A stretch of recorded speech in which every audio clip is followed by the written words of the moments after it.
السلام علیکم ورحمۃ اللہ وبرکاتہ۔ اعوذ باللہ من الشیطان الرجیم، بسم اللہ الرحمن الرحیم، نحمدہ ونصلی علی رسولہ الکریم، اللہ رب محمد صلی اللہ علیہ وسلم، نحن عباد محمد صلی اللہ علیہ وسلم۔ کتاب کا نام سیرت مصطفیٰ صلی اللہ علیہ وسلم، مصنف شیخ الحدیث حضرت علامہ مصطفیٰ اعظمی رحمۃ اللہ علیہ، آواز ناشید سید شبیر عالم صابری۔ داستان جنگ احد چل رہا ہے۔ ہند جگر خار کفار قریش کی عورتوں نے جنگ بدر کا بدلہ لینے کے لیے جوش میں شہدائے کرام کی لاشوں پر جا کر ان کے کان، ناک وغیرہ کاٹ کر صورتیں بگاڑ دی۔ ابو سفیان کی بیوی ہند نے تو اس بے دردی کا مظاہرہ کیا کہ ان اعضاء کو ہار بنا کر اپنے گلے میں ڈالا۔ ہند حضرت حمزہ رضی اللہ عنہ کی مقدس لاش کو تلاش کرتی پھر رہی تھی، کیونکہ حضرت حمزہ ہی نے جنگ بدر کے دن ہند کے باپ عتبہ کو قتل کیا تھا۔ جب اس بے درد نے حضرت حمزہ رضی اللہ عنہ کی لاش کو پا لیا تو خنجر سے ان کا پیٹ پھاڑ کر کلیجہ نکالا اور اس کو چبا گئی، لیکن حلق سے نہ اتر سکا، اس لیے اگل دیا۔ تاریخوں میں ہند کا لقب جو جگر خار ہے وہ اسی واقعہ کے بنا پر ہے۔ ہند اور اس کے شوہر ابو سفیان نے رمضان 8 ہجری میں فتح مکہ کے دن اسلام قبول کیا رضی اللہ عنہما۔ زرقانی جلد نمبر 2 صفحہ نمبر 47 وغیرہ۔ سعد بن ربیع کی وصیت۔ حضرت زید بن ثابت رضی اللہ عنہ کا بیان ہے کہ میں حضور صلی اللہ علیہ وسلم کے حکم سے حضرت سعد بن ربیع رضی اللہ عنہ کی لاش کی تلاش میں نکلا تو میں نے ان کو سکرات کے عالم میں پایا۔ انہوں نے مجھ سے کہا کہ تم رسول اللہ صلی اللہ علیہ وسلم سے میرا سلام عرض کر دینا اور اپنی قوم سے بعد سلام میرا یہ پیغام سنا دینا کہ جب تک تم میں سے ایک آدمی بھی زندہ ہے، اگر رسول اللہ صلی اللہ علیہ وسلم تک کفار پہنچ گئے تو خدا کے دربار میں تمہارا کوئی عذر بھی قبول نہ ہوگا۔ یہ کہا اور ان کی روح پرواز کر گئی۔ زرقانی جلد نمبر 2 صفحہ نمبر 48۔ خاتون اسلام کے کارنامے۔ جنگ احد میں مردوں کی طرح عورتوں نے بھی بہت ہی مجاہدانہ جذبات کے ساتھ لڑائی میں حصہ لیا۔ حضرت بی بی عائشہ اور حضرت بی بی ام سلیم رضی اللہ عنہما کے بارے میں حضرت انس رضی اللہ عنہ کا بیان ہے کہ یہ دونوں پائنچے چڑھائے ہوئے مشک میں پانی بھر بھر کر لاتی تھیں اور مجاہدین خصوصاً زخمیوں کو پانی پلاتی تھیں۔ اسی طرح حضرت ابو سعید خدری رضی اللہ عنہ کی والدہ حضرت بی بی ام سلیت بھی برابر پانی کی مشک بھر کر لاتی تھیں اور مجاہدین کو پانی پلاتی تھیں۔ بخاری جلد نمبر 2 باب ذکرام سلیت صفحہ نمبر 582۔ حضرت ام عمارہ کی جانثاری۔ حضرت بی بی ام عمارہ جن کا نام نصیبہ ہے، جنگ احد میں اپنے شوہر حضرت زید بن عاصم اور 2 فرزند حضرت عمارہ اور حضرت عبداللہ رضی اللہ عنہم کو ساتھ لے کر آئی تھیں۔ پہلے تو یہ مجاہدین کو پانی پلاتی رہیں، لیکن جب حضور صلی اللہ علیہ وسلم پر کفار کی یلغار کا ہوش روبہ منظر دیکھا تو مشک کو پھینک دیا اور ایک خنجر لے کر کفار کے مقابلہ میں سینہ سپر ہو کر کھڑی ہو گئیں اور کفار کے تیر و تلوار کے ہر ایک وار کو روکتی رہیں۔ چنانچہ آپ کے سر اور گردن پر 13 زخم لگے۔ ابن قمیہ ملعون نے جب حضور صلی اللہ علیہ وسلم پر تلوار چلا دی تو بی بی ام عمارہ رضی اللہ عنہا نے آگے بڑھ کر اپنے بدن پر روکا، چنانچہ ان کے کندھے پر اتنا گہرا زخم آیا کہ غار پڑ گیا۔ پھر خود بڑھ کر ابن قمیہ کے شانے پر زوردار تلوار ماری، لیکن وہ ملعون دوہلی ذرہ پہنے ہوئے تھا، اس لیے بچ گیا۔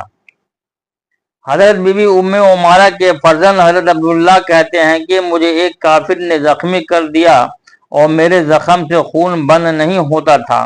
میری والدہ حضرت ام عمارہ نے فوراً اپنا کپڑا پھاڑ کر زخم کو باندھ دیا اور کہا کہ بیٹا اٹھو، کھڑے ہو جاؤ اور پھر جہاد میں مشغول ہو جاؤ۔ اتفاق سے وہی کافر حضور صلی اللہ علیہ وسلم کے سامنے آ گیا تو آپ نے فرمایا کہ اے ام عمارہ، دیکھ تیرے بیٹے کو زخمی کرنے والا یہی ہے۔ یہ سنتے ہی حضرت بی بی ام عمارہ نے جھپٹ کر اس کافر کی ٹانگ پر تلوار کا ایسا بھرپور ہاتھ مارا کہ وہ کافر گر پڑا اور پھر چل نہ سکا، بلکہ سرین کے بل گھسٹتا ہوا بھاگا۔ یہ منظر دیکھ کر حضور صلی اللہ علیہ وسلم ہنس پڑے اور فرمایا کہ اے ام عمارہ، تم خدا کا شکر ادا کر کے اس نے تجھ کو اپنی اتنی طاقت اور ہمت عطا فرمائی کہ تو نے خدا کی راہ میں جہاد کیا۔ اور حضرت بی بی ام عمارہ نے عرض کیا کہ یا رسول اللہ صلی اللہ علیہ وسلم، دعا فرمائیے کہ ہم لوگوں کو جنت میں آپ کی خدمت گزاری کا شرف حاصل ہو جائے۔ اس وقت آپ نے ان کے لیے، ان کے شوہر اور ان کے بیٹوں کے لیے اس طرح دعا فرمائی کہ اللہم اجعلہم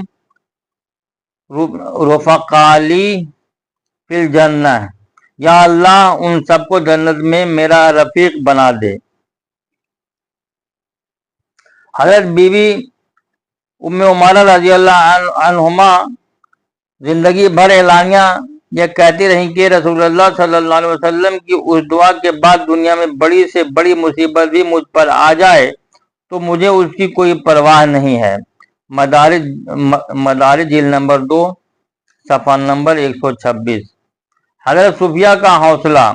حضور صلی اللہ علیہ وسلم کی پھوپھی حضرت بی بی صفیہ رضی اللہ عنہا اپنے بھائی حضرت حمزہ رضی اللہ عنہ کی لاش پر آئیں تو آپ نے ان کے بیٹے حضرت زبیر رضی اللہ عنہ کو حکم دیا کہ میری پھوپھی اپنے بھائی کی لاش نہ دیکھنے پائیں۔ حضرت بی بی صفیہ رضی اللہ عنہا نے کہا کہ مجھے اپنے بھائی کے بارے میں سب کچھ معلوم ہو چکا ہے، لیکن میں اس کو خدا کی راہ میں کوئی بڑی قربانی نہیں سمجھتی۔ پھر حضور صلی اللہ علیہ وسلم کی اجازت سے لاش کے پاس گئیں اور یہ منظر دیکھا کہ پیارے بھائی کے کان، ناک، آنکھ سب کٹے پھٹے، شکم چاک، جگر چبایا ہوا پڑا ہے۔ یہ دیکھ کر اس شیر دل خاتون نے انا للہ و انا الیہ راجعون کے سوا کچھ بھی نہ کہا اور پھر ان کی مغفرت کی دعا مانگتی ہوئی چلی آئیں۔ تبری صفحہ نمبر 1421۔ ایک انصاری عورت کا صبر۔ ایک انصاری عورت جس کا شوہر، باپ، بھائی سبھی اس جنگ میں شہید ہو چکے تھے، تینوں کی شہادت کی خبر باری باری سے لوگوں نے اسے دی، مگر وہ ہر بار یہی پوچھتی رہی کہ یہ بتاؤ کہ رسول اللہ صلی اللہ علیہ وسلم کیسے ہیں۔ جب لوگوں نے اس کو بتایا کہ الحمدللہ وہ زندہ اور سلامت ہیں تو بے اختیار اس کی زبان سے اس شعر کا مضمون نکل پڑا کہ تسلی ہے پناہ بے کساں زندہ سلامت ہے، کوئی پرواہ نہیں سارا جہاں زندہ سلامت ہے۔ اللہ اکبر۔ اس شیر دل عورت کے صبر و ایثار کا کیا کہنا۔ شوہر، باپ، بھائی تینوں کے قتل سے دل پر صدمات کے تین پہاڑ گر پڑے ہیں، مگر پھر بھی زبان حال سے اس کا یہی نعرہ ہے کہ میں بھی اور باپ بھی، شوہر بھی، برادر بھی فدا، اے شہیدین تیرے ہوتے ہوئے کیا چیز ہیں ہم۔ تبری صفحہ نمبر 1425۔ شہدائے کرام۔ اس جنگ میں 70 صحابہ کرام نے جام شہادت نوش فرمایا، جن میں 4 مہاجر اور 66 انصار تھے۔ 30 کے تعداد میں کفار بھی نہایت ذلت کے ساتھ قتل ہوئے۔ مدارج النبوہ جلد نمبر 2 صفحہ نمبر 133۔ مگر مسلمانوں کی مفلسی کا یہ عالم تھا کہ ان شہدائے کرام کے کفن کے لیے کپڑا بھی نہیں تھا۔ حضرت مصعب بن عمیر رضی اللہ عنہ کا یہ حال تھا کہ بوقت شہادت ان کے بدن پر صرف ایک اتنی بڑی کملی تھی کہ ان کی لاش کو قبر میں لٹانے کے بعد اگر ان کا سر ڈھانپا جاتا تھا تو پاؤں کھل جاتا تھا، اور اگر پاؤں چھپایا جاتا تھا تو سر کھل جاتا تھا۔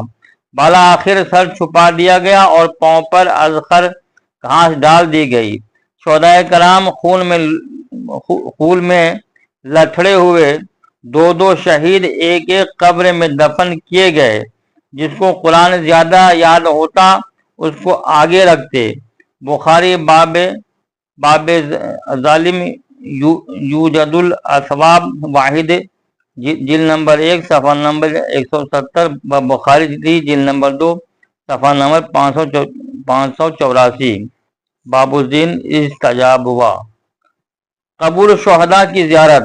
حضور صلی اللہ علیہ وسلم شہدائے احد کی قبروں کی زیارت کے لیے تشریف لے جاتے تھے اور آپ کے بعد حضرت ابوبکر صدیق و حضرت عمر فاروق رضی اللہ عنہما کا بھی یہی عمل رہا. ایک مرتبہ حضور صلی اللہ علیہ وسلم شہدائے احد کے قبروں پر تشریف لے گئے تو ارشاد فرمایا کہ یا اللہ تیرا رسول گواہ ہے کہ اس جماعت نے تیری رضا کی طلب میں جان دی ہے.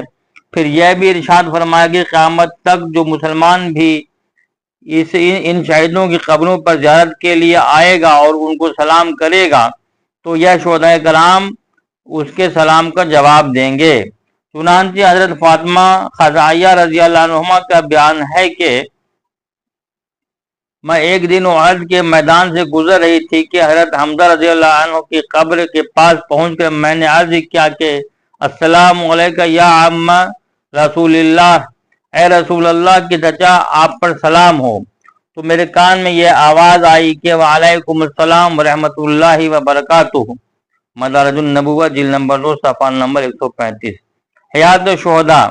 46 برس کے بعد شہدائے احد کی بعض قبریں کھل گئیں تو ان کے کفن سلامت اور بدن تر و تازہ تھے اور تمام اہل مدینہ اور دوسرے لوگوں نے دیکھا کہ شہدائے کرام اپنے زخموں پر ہاتھ رکھے ہوئے ہیں اور جب زخم سے ہاتھ اٹھایا تو تازہ خون نکل کر بہنے لگا.